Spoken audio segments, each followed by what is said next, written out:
in the mix with the commish, Nate.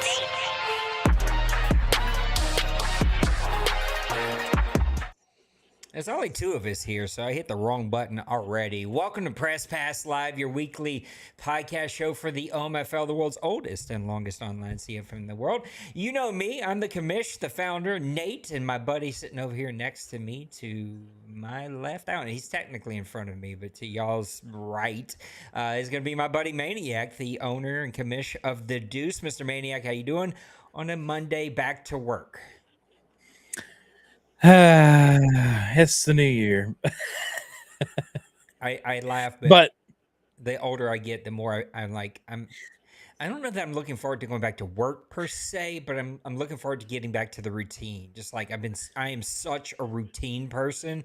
When I'm out of the routine, it's hard to kind of get my hands around it again. So I'm glad to be back in the routine of things.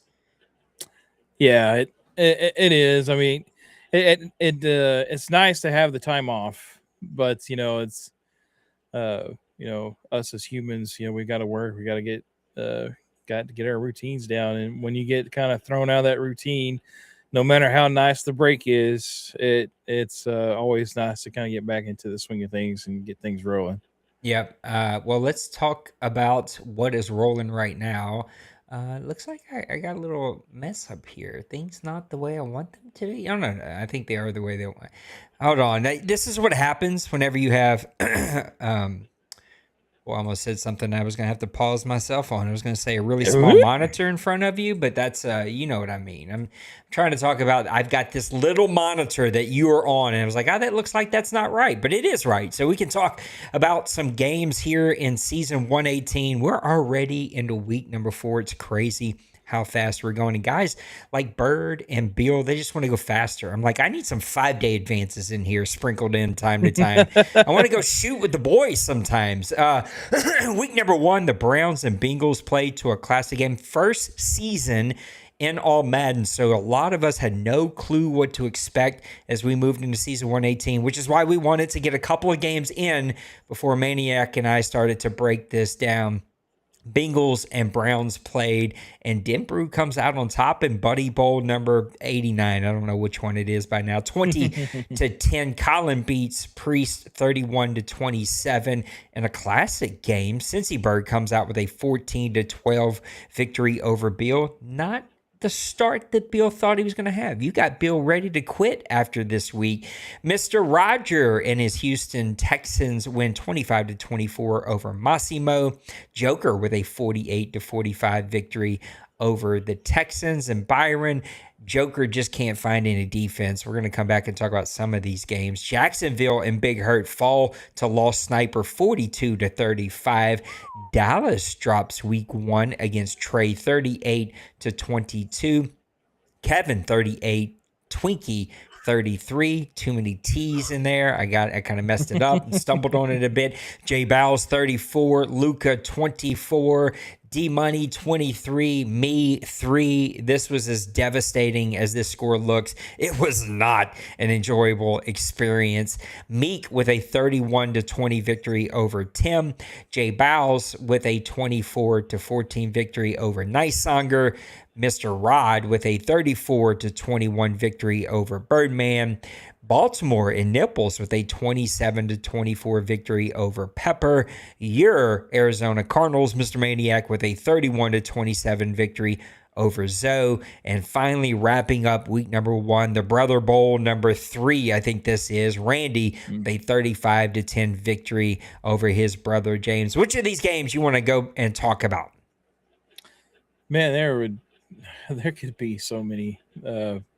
I think the Buffalo and the Tennessee one is intriguing, not just from the simple fact that it was our first week in all Madden, and these guys just went in and just put up points. Like, who cares about defense? We're just putting up points, and but I think this was like also one that kind of raised eyebrows too. Like, Josh Allen had 6 total touchdowns in this game. 4 passing, and he had 2 rushing, and he had 139 yards rushing, which is insane. I don't even know how that's possible, but anyway, but It a long of the 62. It's like every run was 62 yards. yeah, you get a long run, you get a long run. So, but I mean, anytime a player puts up 6 touchdowns and basically, I mean, he had nearly 500 yards of offense just himself. So that was an impressive stat. The one thing that wasn't impressive in this game was defense. There was none, absolutely none. And then you see a lot of the top tacklers were DBs, safeties, cornerbacks, and stuff. That's when like, yeah, your front seven's not doing a very good job because you're not getting any tackles with those guys. They're running free in the secondary. So, but it could be these guys were just getting used to the new settings and stuff as well. But it definitely looked like there was no defense to be seen in this game. 804 total yards to 662 yards. We're 3 weeks in. I'm going to play my 4th game tonight. I haven't even got 804 total yards on the entire season. Joker just can't play defense. He's trying to blame the settings. He's got a mailbag question about the defense, but brother, this ain't a settings thing. This is a you thing. I don't know what's going on over there in Buffalo, but he's got the offense figured out. Tip to Byron, though, rebuilding a really bad roster. Byron's quiet his second time around, but I'd rather a quiet Byron than a no Byron. This guy is a very good player. He is just building a really crappy team, and you can see he's got, I think, a rookie oh, that's right. This was an import quarterback, Mr. Shane Gaffney. Didn't you have a quarterback named Gaffney or something like that in Atlanta? I thought you had a guy in Atlanta. Anyway, I'm chasing a rabbit hole here. Anyway, he's building this team around Shane. He's got to find some running backs here. You can see he's got Josh Jacobs and Pollard. He's got to get some offensive linemen built up. So even with all of that still building, he still put up 662 yards. And there was only one turnover in this game, which is kind of crazy to think about. And that came from Joker and the Buffalo Bills. A great week number 1. We did make some tweaks, mainly because I played D-Money, and I realized, oh, God, the speed threshold's way too high. If we don't change this, we're going to have some serious problems here. So I tweaked it by 5, cut it in half. It's at 45, not 40, and I feel like there's much, much more balance now. Let's look at week number 2. D-Money beats Tim 27-11. Nipples beats your Arizona Cardinals 24-21. Epic game there. Las Vegas and J-Bows with a 42-24 victory over James, who missed a lot of the offseason. He was very busy during the holidays, and I think that really hurt his team. I'm hoping he can put the pieces back together and turn things around. My Saints come away with a 30-25 victory over Cincyberg, who is going to be missing here for a bit, and I think might be in full tank mode and deal players out for cheap to his buddies mode. I don't know what's going on. I'm just kind of picking there, but I got lucky and came away with the victory. Pepper bounces back in week number 2, 24-17 over Denbrew. Lost Sniper goes 2-0 with a 34-31 win over Massimo. This came down to, I think, either the last play or one of the last plays of the game. Lost Sniper hits a receiver. He breaks 2 tackles. He takes it to the house. The New England Patriots win. Byron barely loses another one. 2 games to start out 0-2 by 3 points. 14-17 lost to Big Herd. Twinkie bounces back in week number 2, 21-7 over Priest. Buffalo, again, cannot play any defense. He drops to Dwayne 41-39 in this one. Luca bounces back 31-30 over Nicesonger. Nicesonger starting to find some offense. Now he's just got to figure out that defense over there. Zoe bounces back in week number 2, 13-10 over Meek. Trey continues his red hot streak here, 27-10 over Little Koch. Randy continues to stay red hot, 33-28 over Bird. I watched the first half of this game and thought Bird was going to blow him away, and then somehow Randy made a great comeback in that one. And Bird almost got away with it right there at the end, made a big play. Randy just, man, he knows how to make big plays towards the ends of games. The Giants, Bill bounced back 23-16 over Kevin. Rod stays hot 37-24 over Colin. And then finally, Mr. Roger goes 2-0, 33-14 over Jay Glaze. Which game you want to talk about in week number 2? I have to give some props to Roger. He's like, "Won't you be my neighbor?" Because he is on fire. I'm telling you, man, there's some good games, and I like the fact that we're not just seeing like every game 40 points. They're just like that San Francisco Seattle game, 13-10. I mean, that's kind of cool to see that. But then you also got some guys that are scoring some points as well. So definitely, though, I like to look at that Jacksonville Tennessee game. I think that one, if you look at it on the box score, I mean, most of the points were scored in the first half. He only had 7 points scored in that second half. So a lot of good defense played in that second half of that game. And the fact, too, here you look, we had more interceptions thrown than touchdown throws, which is not very common lately. So that's kind of a unique stat there. So both guys were struggling with their quarterbacks a little bit.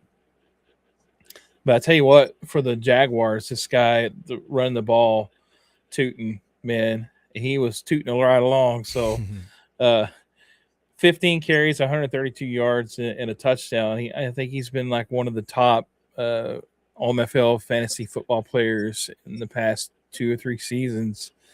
I think he's like normally finishing in the top 5 for the rushing. So that's definitely somebody probably who want to put on your fantasy football team. You know, if you didn't, maybe look at putting him on there next year.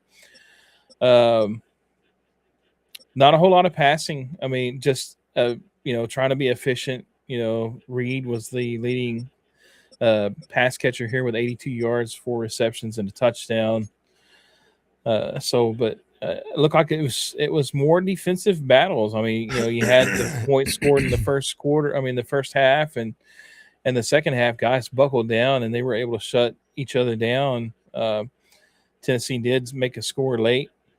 And again, like I said, it's kind of nice to see that there was more interceptions and touchdowns. You obviously don't want to see that every time, but again, that just kind of lets you know, like, hey, things are working a little bit better than what they were. So, yeah, Zoe and Roger said this was a weather game, which would also explain that score. But even with that being said, there was not a lot of offense going in this one. You still had guys throw a lot of interceptions, and probably why the Jaguars actually had to stick to the run. Well, the weather may have played a bigger effect in him actually winning that game. Let's look at week number 3. And then we're going to move on to the next subject, which is predictions. We're going to give our predictions about what we think is going to happen here in the OMFL. Randy, listen to me.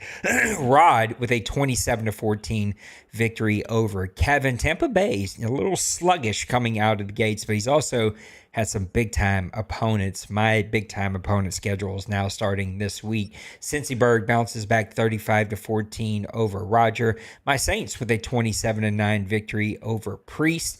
Massimo hanging up 44 points on Mr. James, 44-24. Colin keeps it close against Luca, but loses 13-10.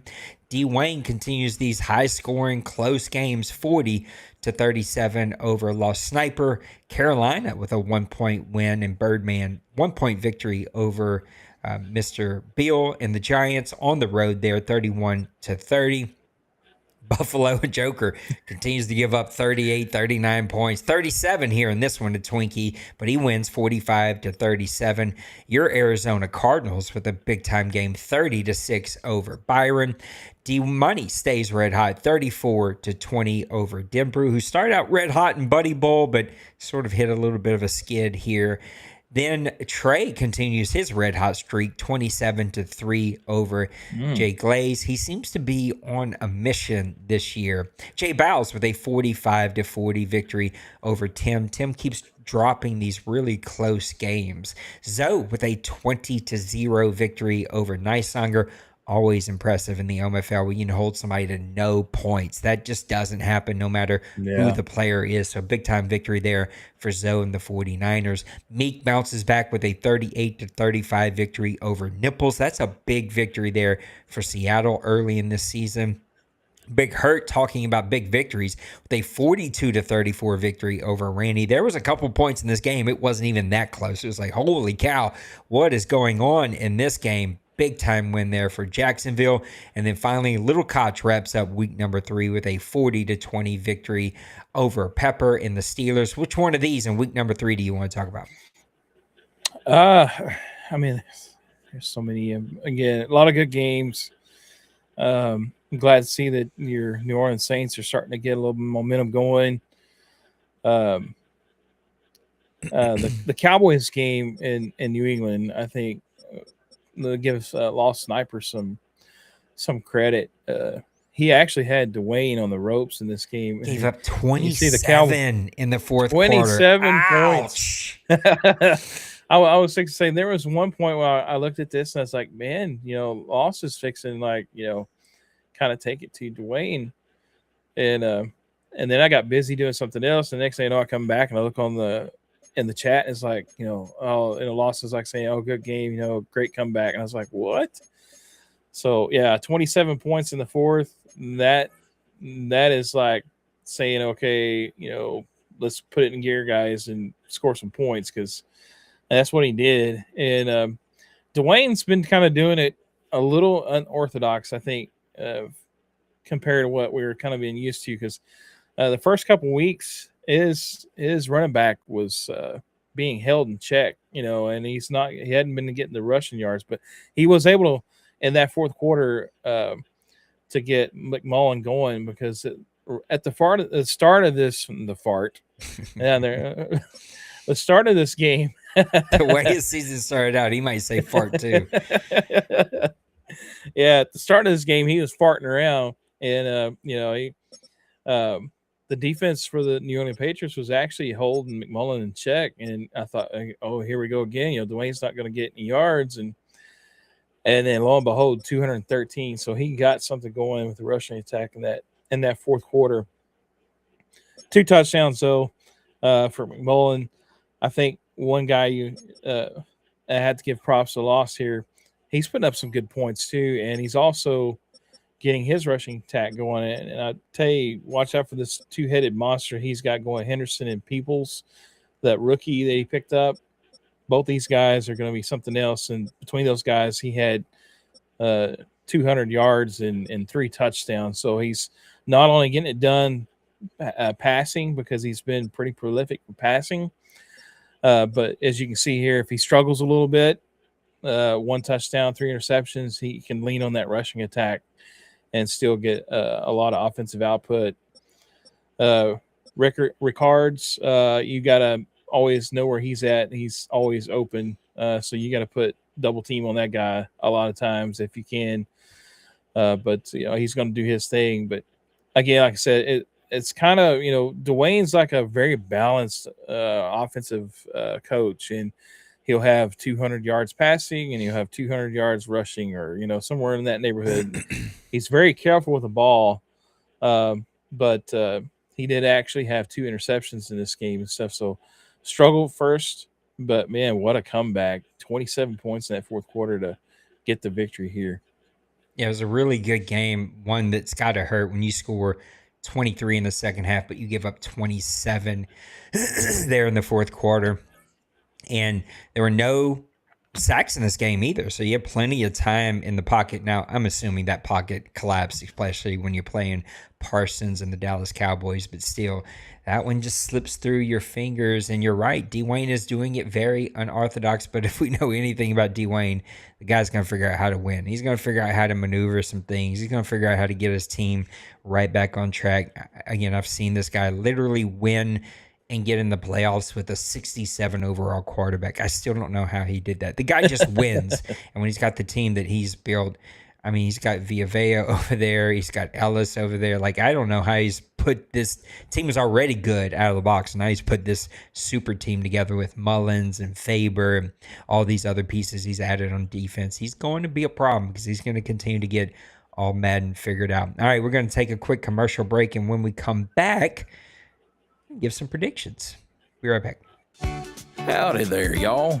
Have you ever had trouble staying fresh in your Madden game? Has your FPR really stunk it up? Do you reek from sweaty gameplay? If you answered yes to any of these, we can help. We are proud to tell you about a great new product. We call it Dream Bean. Yes, that's right. Dream Bean works hard to get rid of stale Madden gameplay. Penetrates deep into the pores to reach those stubborn, hard-to-reach FPR issues. Turn that Madden reek into Madden chic with Dream Bean. State-of-the-art design that gets the job done. We use all natural ingredients to create the best-smelling, cleaning FPR product on the market today. So don't delay. Call now and get yourself Dream Bean clean. Operators are standing by. Call 188-FPR-CLEAN. Call now. Get yourself some Dream Bean, especially when it comes to these coaching trees. About to drive me absolutely nuts. Let's start with the AFC North. We got Nipples and the Ravens, Denver and the Browns, Pepper and the Steelers, Little Koch and the Bengals. If I'm not mistaken, Little Koch won this division last season. I'm pretty sure I got that one right. But as I look at this I think so.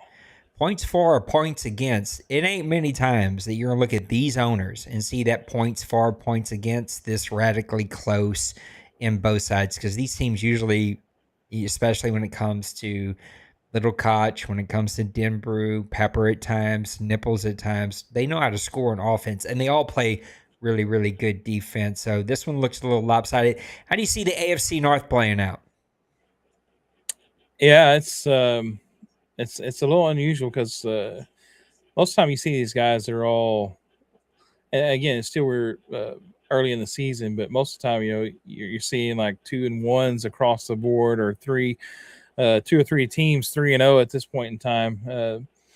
Ravens, Browns, Bengals, those guys, really know how to put the points up, and they build their rosters really well. So I think that it helps them a lot. But yeah, I think I got to give the edge to the Ravens. I think Nips seems like he's kind of got a solid team built for this season. I don't know about for further on in the rest of the seasons, but for this season, I think he's got a really good squad built, and I think he's going to be a problem.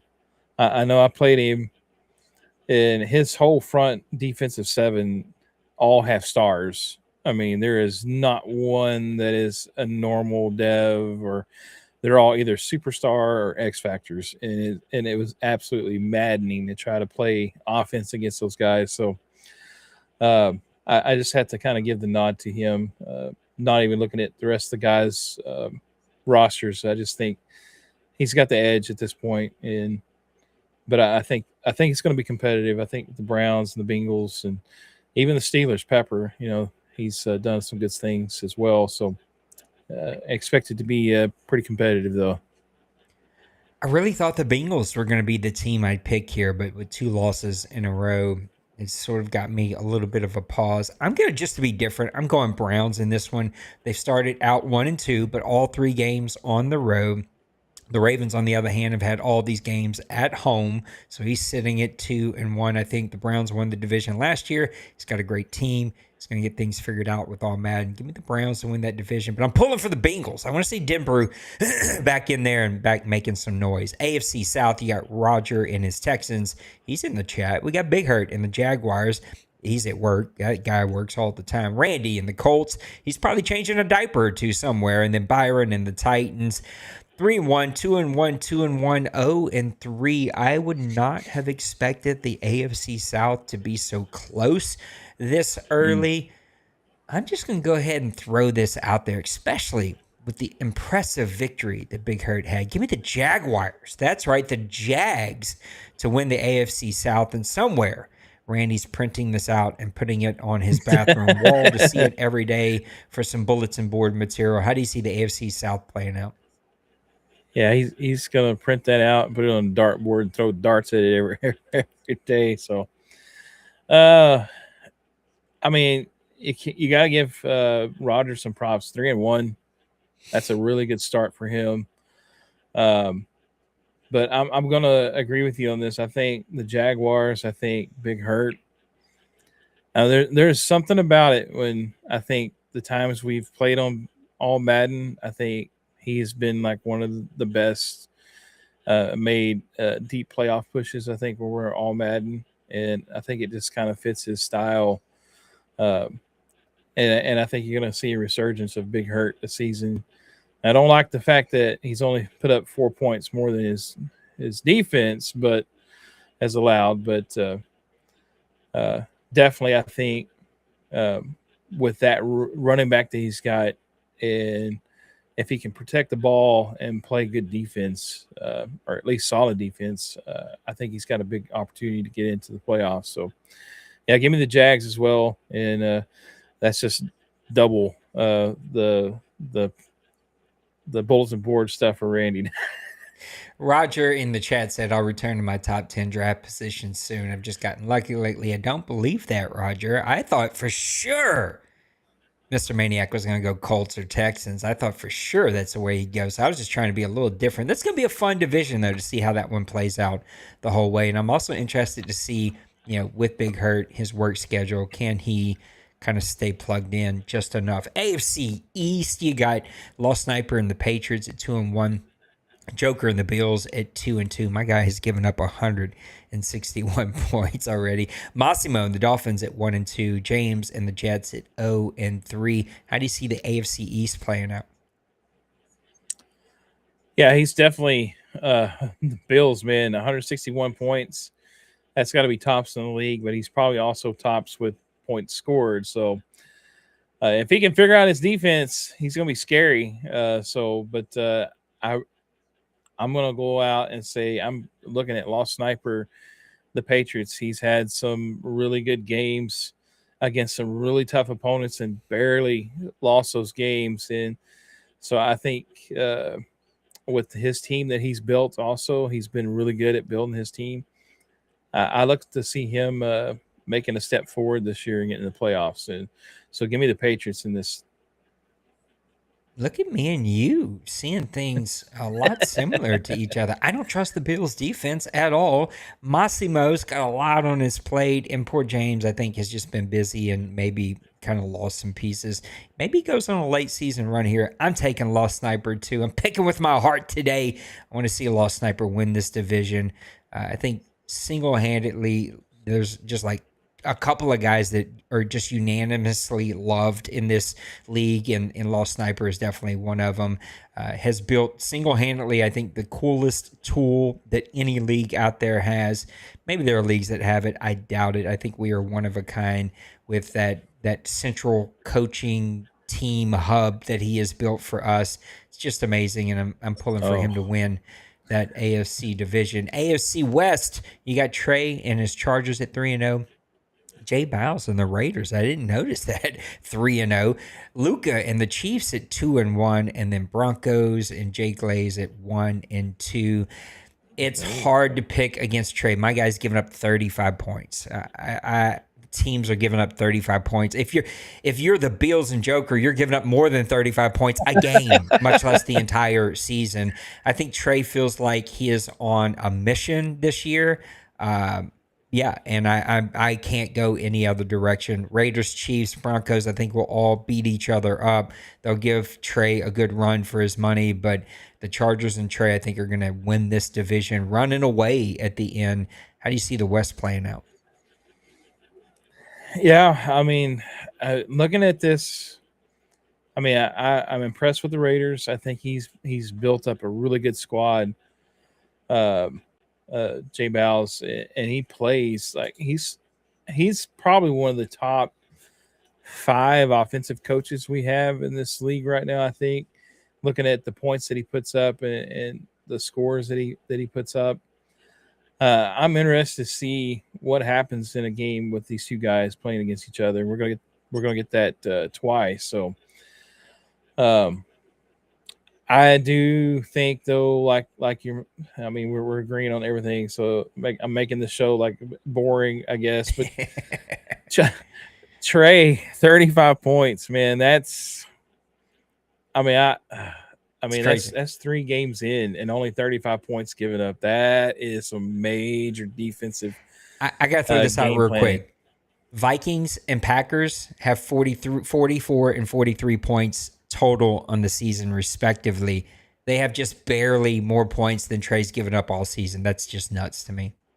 Oh man, yeah, that's a crazy stat. So, and he's putting up good points as well. 92 points. So if you're holding opponents to that 35 and you're putting up so far on the season in those 3 games 92 points, I mean, you're just rolling.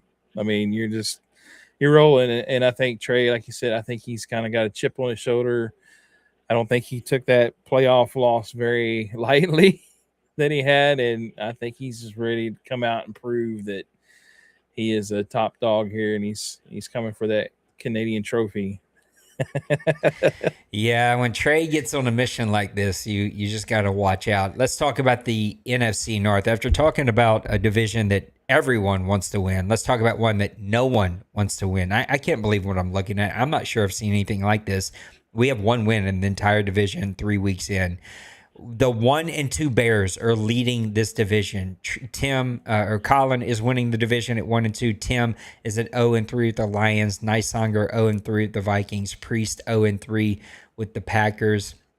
None of these teams have broken 90 points in the season, not even close to breaking that. All of them playing pretty good defense, though. It's just the offense that seems to get in the way. I'm not sure. We've seen some bad NFC Norths. We've seen some bad NFC Souths before. We've seen a couple of bad AFC from time to time, but I'm not sure I've ever seen anything like this one. I don't know who to pick here. Of course, I don't know these schedules like the back of my hand. If I had to guess, I want to go Tim, but then you look, he's given up 103 points. That is not normal Tim football. You normally see him reverse in these numbers where he's scoring 103 and giving up 71. I'm waiting for Colin to break out. I'm not sure what's happening in Minnesota or Green Bay. Those pieces aren't coming together like I think both of those owners envisioned them coming together. Mm-hmm. If you look at the Madden power rankings here, you got the 23rd, 28th, 31st, and 32nd team in the league. We're only 3 weeks in, but that's not good football. I don't know who to pick, so give me Colin and the Bears at 1 and 2 to win this division. How do you see the North playing out? I was thinking, this kind of gives me some Back to the Future flashbacks here with the like we always talk about. No one wanted to win the North, and it's like, and I think a kind of unique stat looking at here, like every one of these teams in the North have given up more points than they've scored. It's crazy. Which is kind of a crazy stat, but and to think too, like, and I'm not giving Tim too hard of a time here saying this, but he was pushing for the number 1 seed last season in the playoffs, and I think he was number 2 seed if I'm not mistaken. So, and made it to the championship. All Madden has not been nice to him. No. So 0-3 start. That's got to be disappointing for him as well. Wow, I mean, you literally could just do a toss up, I think, here. I mean, at this point, Priest has a chance. And most of the time at this point, we're always talking about, well, Priest is out of it already. 0-3. Everybody else is 3-0, 2-1 here. But yeah, I think Colin has probably the most well-rounded team so far because he's given up 77 points and scored 65. I think he'll eventually figure things out. I think Tim will as well. I think it'll come down to these two guys battling out. I think the Vikings and the Packers seem to be struggling on offense on these settings right now, and it may take them most of the season to kind of get things felt out. So But give me the Bears. Colin, I think he's the most seasoned owner in this situation. He's been there a lot of times in the past, and I think he has the better roster overall. So give me the Bears. But I think it's going to be. We may see this be one of the teams that's has a losing record end up winning this one. Raiders Chargers this week in week number 4. Jay Biles says, I got to say, is week 4 matchup against Trey is going to be fun. Talk about chip on his shoulder. He's had my number this whole Madden cycle. Let's talk NFC South, your old division. This is fool's gold. My Saints are 2-1. Cincy and the Falcons that I said was tanking, all in jest and a joke, is at 2-1, though. He is going to be leaving for a bit, and this record's probably going to tank. Panthers and Birdman at 1-2. Kevin and the Buccaneers at 1-2. But more shockingly than that, he scored the second least amount of points outside of my inept offense in this entire division. That is not what Kevin is known for. He's known for putting up tons of points, and just isn't happening early here in the all Madden cycle. How do you see your old stomping grounds playing out? I'm really shocked that Bird's nearly giving up 100 points. He's usually really efficient on defense. I know he's got the best offense so far right now, looking at the points for scored for him. But I've got to give it to you here. Right now, you're still filling out the offensive side, but man, your defense. I think you've built a really solid defensive front, and I think your back end players now that the guy that you drafted at free safety, I think he's going to be a stud. And then you've got a couple of cornerbacks that are kind of starting to find their role and only giving up 57 points so far. I mean, you're 1 point out of having the top defense in your division, points allowed. So that, to me, that's an impressive stat. And I think it's definitely going to come down between you and Bird, especially since he's going to be gone for a while. But I'm going to give the nod to you. I think this is going to be your season that the Saints win the division. And I always have to point out, Kev is another one of these guys. Every time we go to an all Madden, he struggles. Those windows, and I'll have a good game. I'm this way. I'll have a good game, and then I'll have a bad game. I'll throw 4 interceptions. The windows are so much tighter, and the guys react in those windows just a little bit faster. And so sometimes the time that you have to, anticipate things is cut down a little shorter. And so it makes it tougher. And we all know Kev, he is a passing freak in this league. And so anytime he gets kind of out of rhythm, it throws him all off, and it takes him 2 or 3 seasons to really kind of get his footing back underneath him. I will not be picking me, as everybody could already assume. I will not be picking Cincy because he's going to be gone for 2 weeks. And, man, that's going to be a pretty big hole to dig out of. Now, this week's game, tonight's game, Saints and Panthers, may be a little telling about my pick here. I'm picking Bird. I think Bird's going to do what Bird does. He's off to a semi-slow start here, but he's had a tough schedule. I've got a brutal schedule that starts here with Birdman. I think Bird and the Panthers are going to get things figured out. He'll make a run late. He'll get into the playoffs, and then he'll shock a bunch of people.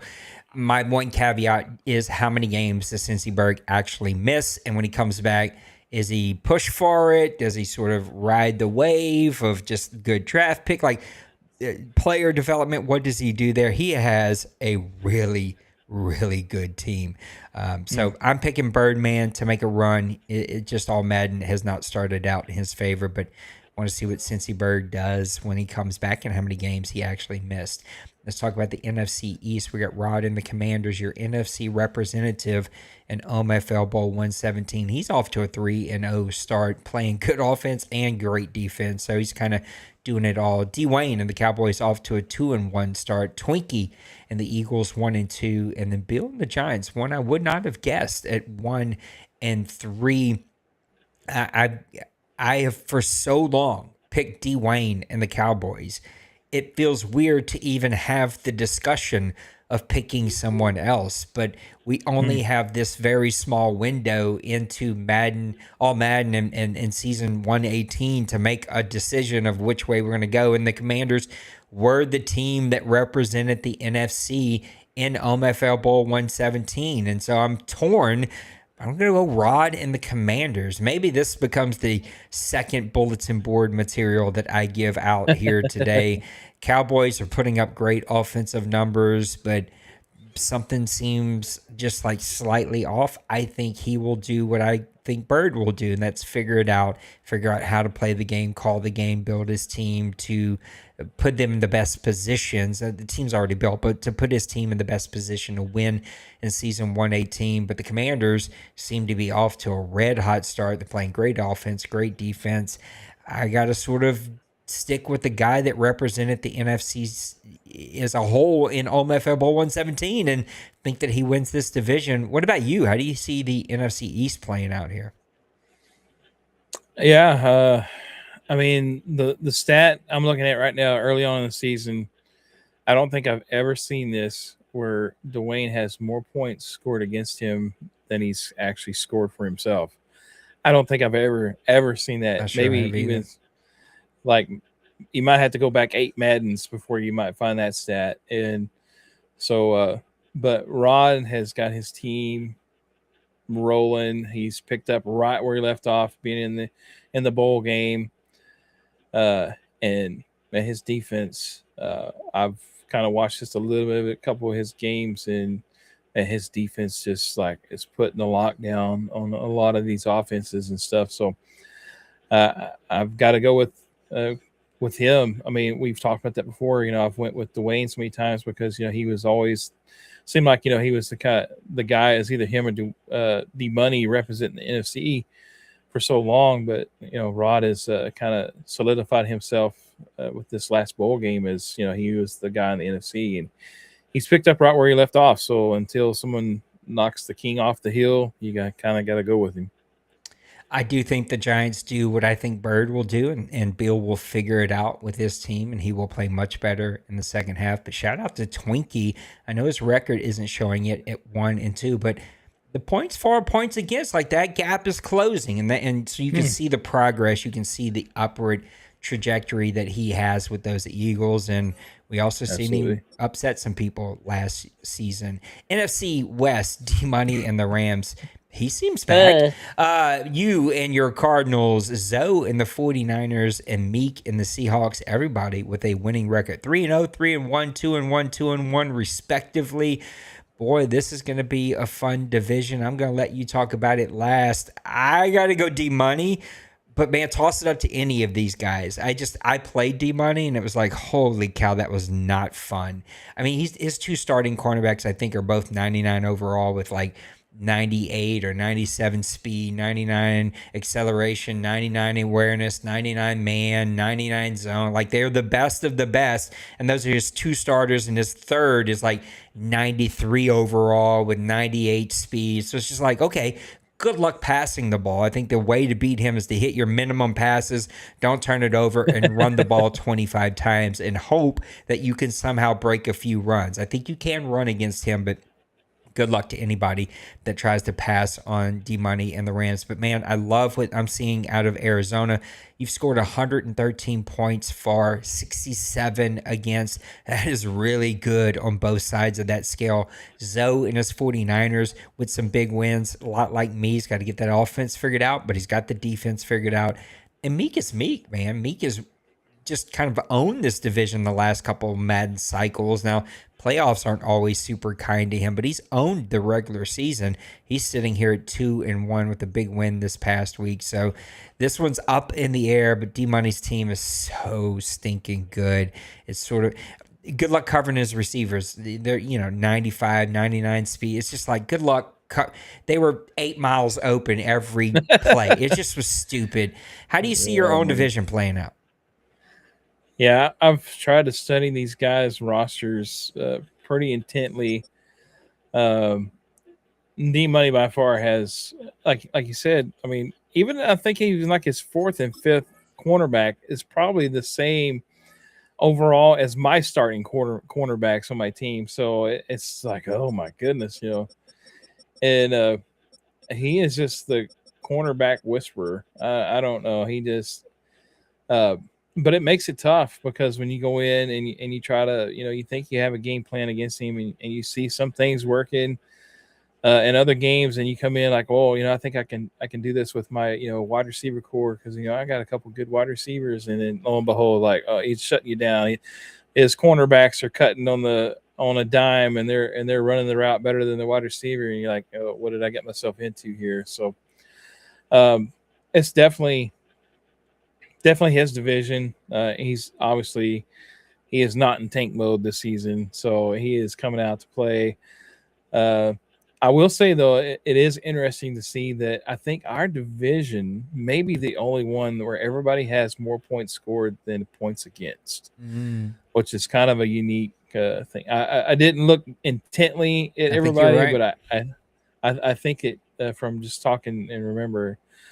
So that's kind of a big stat for our division, and I think we have the capability of we may have 3 playoff teams out of this division, and it may be kind of similar to what the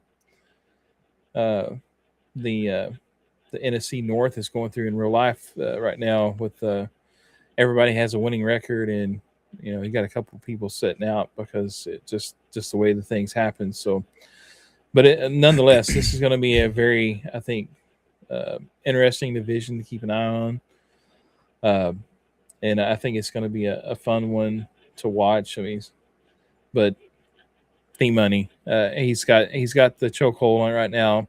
Until something happens, something changes, it's D Money's.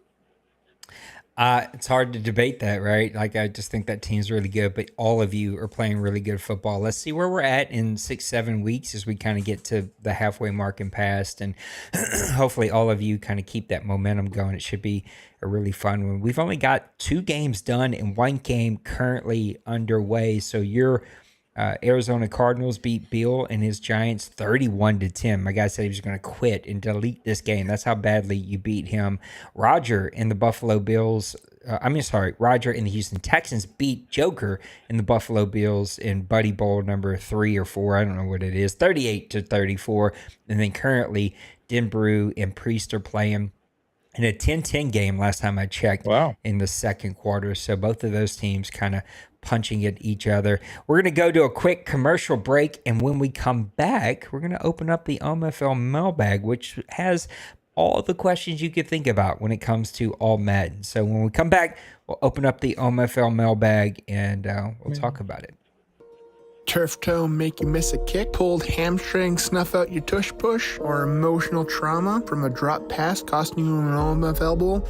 Here at the Bull Medical Facility, we treat real injuries, the ones you think you got while playing beer league football. Whether you strained your eyes looking for your speed wide receiver, or a muscle cramp slamming on those hit sticks, or even the rare case of chokitis like me, we've got you covered. Bull Medical Facility, pro care for your not so pro pain. Just ask for Dr. Vikes MD. Those are fun. I think they're a blast. I'm still pushing Tim and Dwayne to get me theirs. They came to me and they were like, we want to do one. I'm like, great. Here's what you got to do. I haven't heard from them since, so hopefully they can get me one. All right, let's go to Mr. Bull from Bull's Medical Facility. His first question, now that we have 3 competitive weeks on All Madden, what do you feel have been, or I would say has been, the pros and cons so far? This is going to be interesting because I know Maniac is not a fan. Hint, hint, he is 3-1. Not a fan of all Madden. I'm not a fan either way. I just want the best, most competitive, fair gameplay we have. I think pro is we're seeing more reaction animations. I know a few of you, and we'll get to your questions in here, are not seeing those same animations, but I'm seeing more reaction more often than not. Con is we're going to get some weird animations. We've already seen the break tackle animations. Players are going to play superhuman at times. It sort of elevates the floor.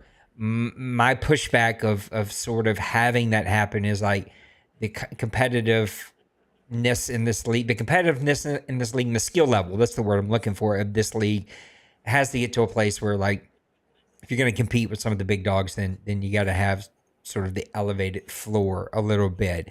I like the theory of all pro. The more I play this game, Maniac, in all the aspects, coaching trees have been such a pain to figure out. They just again, they would argue with me, and Rod's here from the team, and maybe he could debate in a much more articulate way than I could. And I probably couldn't debate with him because he actually works there. But I just feel like they've lowered the ceiling, the skill gap of this game so much because it's not made for us. It's not made for 45-year-olds. It's not made for 30. It's made for the 10 to 15, 17-year-old to play, right? And so we got to make it easy. We got to make it quick. We got attention spans of 10 seconds. So I'm not playing this game like we are for 5 seasons. I'm playing it for 1 season. So I need to be able to gain my coaching tree and build my coach up for 1 season quick and easy because I'm off to the next game in 2 months or whatever. And they're trying to get me to play it longer. And it's just like the game is not built for us. It isn't built for the way that we play it, which is why we have to have all these rules. And boy, I got on a little bit of a rant there. Didn't mean to. I like all Madden. I like the theory of all pro better. I just feel like the game has been dumbed down so much. And maybe dumbed down is a not fair word, and I shouldn't use that word. It's just been the skill gap has been lowered. The ceiling has been lowered so much. I just don't think people with our skill level, and I'm not skilled, but boy, we've got some super skilled level people here. Is so much so that we have to play on a harder level. And the only way to do that at all pro would be to have these radical sliders. And boy, Maniac and I and Roger know more than anything about sliders of anyone here. It's like you just chase your tail every update. You chase your tail every other week, every 10 days or whatever when they're dropping updates early. It's just not worth the headache. It's just not worth the radical shift that will happen with the sliders. So to me, you got to play a little bit higher level. What about you, Maniac? Yeah, I mean, I'm definitely not a fan of all Madden. I've never been. I've always felt and like with my little stint with the game changers and stuff. Like I said, it's always told me like all Madden was built to make these competitive guys have something that felt like that was competitive for them in an offline setting or whatever. But I mean, yeah, I have played and been better competitive since we've been on all Madden because I think in the first 2 seasons I only had like 9 total wins, and I'm almost to a third of that right now. So, but I think with the All Pro and the All Madden, I think it does come down to the fact, like you said, like the sliders. I mean, because I think All Madden is less affected with stuff, and so it just plays more consistently, even though that consistent setting may not be like what I really prefer or maybe others prefer. But then I think All Pro is a little bit more spazzy. It's kind of all over the place. Like I said, when they come up with an update, and you talked about us doing sliders. Oh my goodness, it's just a nightmare thinking about back on how we spent hours, days, messing with that stuff. And I think if they could ever get to the point where they could have the game that you get, and we get something fixed up on sliders. If we just wanted to keep those sliders and not update it for our league, I think that would probably be something that would help guys with that create leagues and stuff like that. Because you could That's a good point. make that play the way you want it and how it fits your league and stuff, and not be affected. So, but anyway, that's another. Yeah, it'd be theory. interesting to see if they could even do that. But that's an interesting concept. But I think too, like if you look at the coaching trees, and I think a lot of that stems back to Madden Ultimate Team. I do dabble in Madden Ultimate Team. For me, it's fun side thing to do just because I build my team on the side and collect the cards and different things like that. But it's built into that mode has been that way for as long as I can remember, where you get a coach and it helps affect your guy's speed rating or whatever, different ratings and stuff. And I think they've tried to incorporate that into the franchise mode, so that way it draws in the younger crowd. And I mean, I can understand the concept behind it, but again, like we're seeing, like, I mean, if you do it right, if we didn't have no rules, I mean, you literally could stack 14 something Yeah. points Yeah, it on does.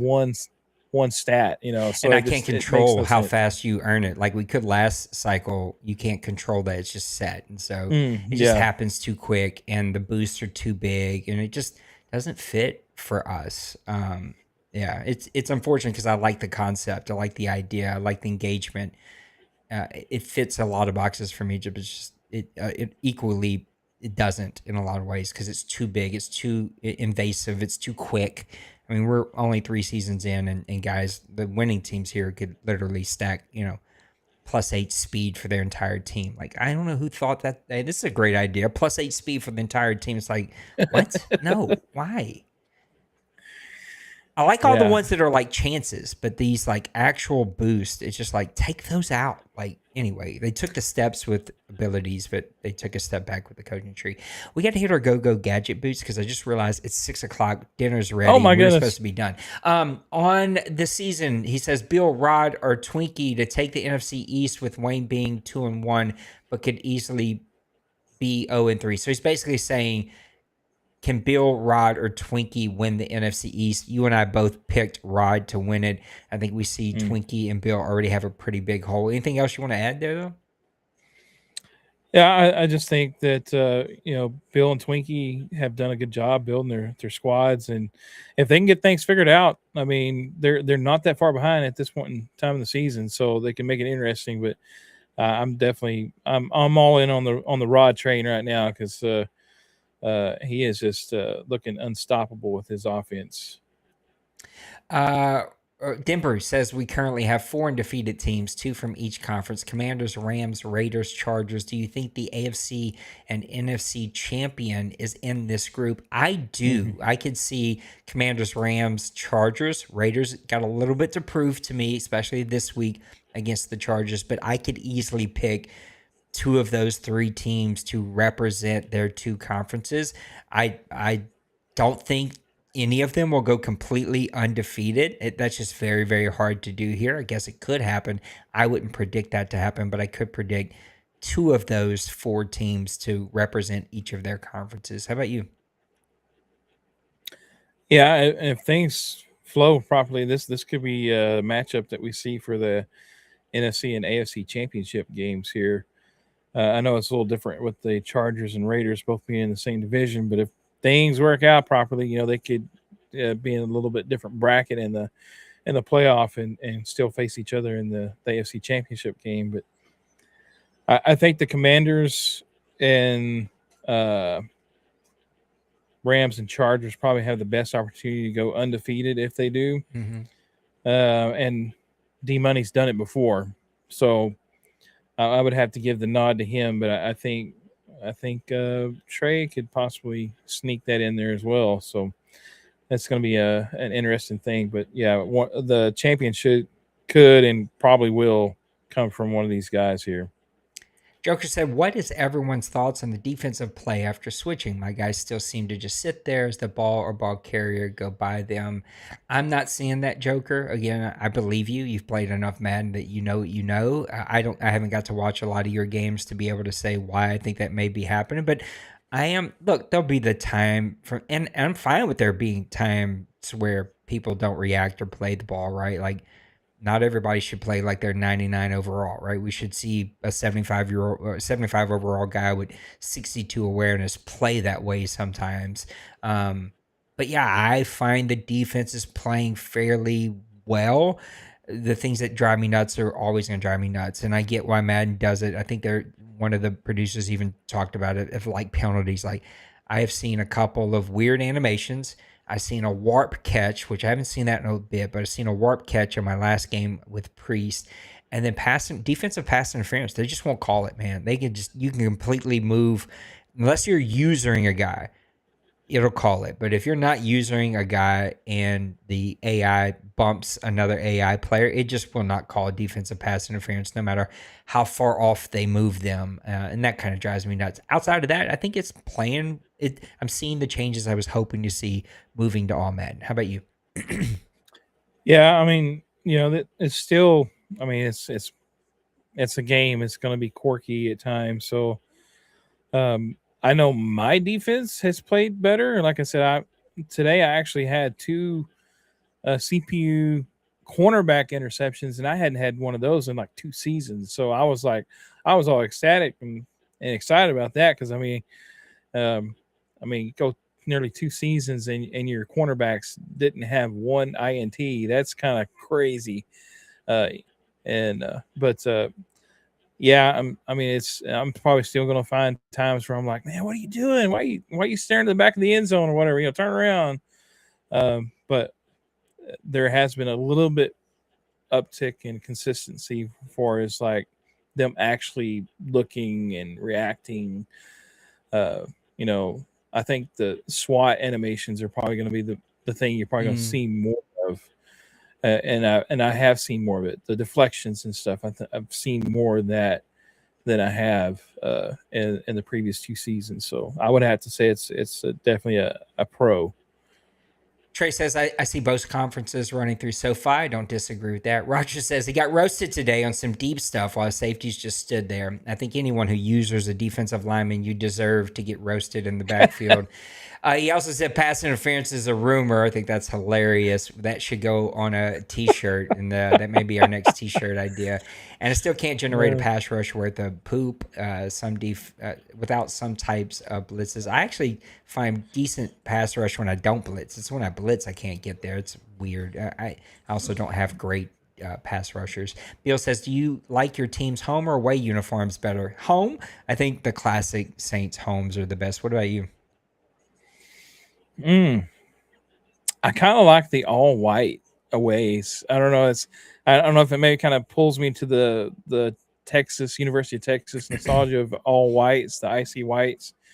But I do like the all white because I think it does look kind of cool that way and stuff. So he so also asked, oh, I'm sorry. He also asked, do you find our questions dumb at times?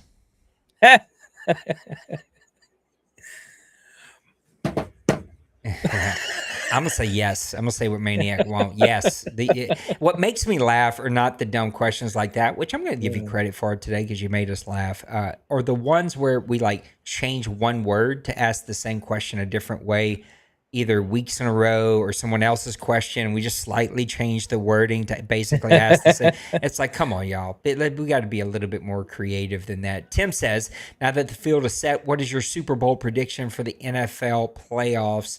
That's a tough one. I'm so just like a Saints guy, and then I get into the playoffs when the Saints season is over.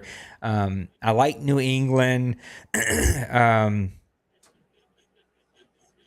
NFC, there's something about Philly knowing how to get there and be there, and they've just like quietly turned things around this season. So I'm just off the cuff. I'd go with those two teams, but I don't know. It should be a fun one. It's sort of in the air. What about you? Yeah, I'm kind of in the air. And to be honest, like I don't know who all has made it to the playoffs because all I know is my team stunk. And so, I kind of zoned out the last 3 weeks after Dallas was just like abysmal. So, but I will say that I'm intrigued with. I know the Seahawks won their division, but the Rams, I think, are one team with Stafford. Stafford is like the X factor that can create things and make things happen. And he is about as old as everyone's grandpa, nearly almost. But he just, I don't know. He's a good quarterback, so I see him making a run, and I think this might be. I know the Bills' defense is not real well, but man, Josh Allen just kind of seems to always make big plays too and stuff. So I think it would be a nice Super Bowl with the Rams and the Bills. Tim says, what are your New Year's resolutions, if any? I personally don't do resolutions. I think goals are great, resolutions are great, whatever it takes to get movement. But I also don't do like a lot of gifts for my wife. We don't do gifts for each other. Not because we've got this like weird stance of like we don't buy each other gifts. It's the same thing for resolutions for me. It's like I try to live a life of discipline and like moving in the direction I want. I don't wait till New Year's or wait till an anniversary or wait till Valentine's Day to do something special for my wife. I try to live a life where it's like if she wants something, we get it for her. It doesn't matter if like his birthday's not coming up or is coming up. You know what I'm saying? So like same thing for New Year's resolutions for me. I just try to live a disciplined life that's moving in a positive direction for me. What about you? Do you resolutions? Definitely make. I guess it could be called a resolution. Like trying to make goals. I know. Normally, like the major one is always to be healthy. Healthier than what I was the previous year. And I have gotten better at that. So this year is maybe taking up a step further. But I will say there's one for the league. I was going to start laughing if I said it, but try not to say I hate Madden this year. It's never gonna happen. I gotta set realistic goals here. He says record wise, what are the big surprises, early disappointments? I feel like we covered a lot of them, but I would say Raiders at 3-0, surprise. Texans at 3-1, surprise. Cardinals as dominant as you have been, that's been the surprise. Not that you're winning, but as dominant as that you've been has been a surprise. Jaguars at 2-1, the big surprise, the win over the Colts. Cowboys at 2-1, but the surprise is not that they're 2-1, but how they've gotten there. That's been a surprise. Chiefs at 2-1 probably shouldn't be a surprise, but is a bit of a surprise. Bengals at 1-2, Browns at 1-2, Panthers at 1-2, Bucks at 1-2. The entire NFC Central is a surprise, or NFC North. I always mess it up. Whatever it is. Bears, Packers, Lions, all them. Those are all a big surprise to me. Anything that we missed here? No, I would say probably the biggest one is the NFC North. I mean, all the points being scored against, and these guys, most of these guys have been offensive juggernauts. The last couple of seasons, and now, they're not putting many points out. So, I think that's probably the biggest surprise so far. A nice songer asked again the All Madden question a different way. He says, what's the biggest difference that we are seeing between All Madden and All Pro? For me, it's just the reactions on both sides of the ball. Even offensive line, I find that they react a little bit better. Again, it's just the floor to me has been brought up just a notch, and I feel like we needed that. So, yeah, I think for me, it is that the reactions on both sides of the ball is better. Anything you want to add there? I would say probably for me so far, the offensive line targeting the next player to block. I mean, you can kind of look at my yards. So far, I've rushed the season 535 with Benson. I just think that's kind of helped me. That's probably been one of the best things that's happened for me so far. I know, like one of my biggest gripes was that my guys would never block. Like keep going. There's a guy right in front of you. Why you turn around? Keep going. That's that kind of thing. So I think like offensive line targeting has been probably the biggest and best surprise for me. Prediction show in the books and over the time, just like we normally do our budgets here at the OMFL Press Pass Live. Give me one final thought, and then I'm going to eat dinner before my wife cracks open the store and goes, "What are you doing?" Oh, over and under naked's in trouble. No, I think it's a good show, man. I really enjoy getting back and swinging of things and getting on here with you and chatting about the league. Chat too much sometimes, but you did awesome. Definitely enjoy it, and I'm interested to see how the rest of the season unfolds because we've already got some surprises. We've already talked about those, so see if those surprises continue or if guys are able to kind of dig out of that and figure things out. So. Yep, I agree. It should be a fun end of the season. And let's see how we all feel about all Madden by the time we get to week 9, 10. It probably will have some pretty different views on both sides of it, and we'll see how it plays out. It's been a lot of fun. Thank you, Maniac, for coming and doing the show. We're going to try to move to Friday afternoons. This one's a little in question because Mr. Maniac's got to get his kiddos back to college, but we'll figure something out. We're going to try to move to Friday around 12/1, somewhere in there. Roger, no, we cannot advance tonight. Stop it. I need some 5-day advances in there. Anyway, I appreciate Maniac for making some time. Guys, I got to get out of here and go eat supper. I'm telling you that it's cooked. It smells delicious. My wife's going to wonder what the heck I'm doing, so I got to get out of here. Love you. Take it easy. Take care of each other, and we'll see you in the next one. Peace. Deuces.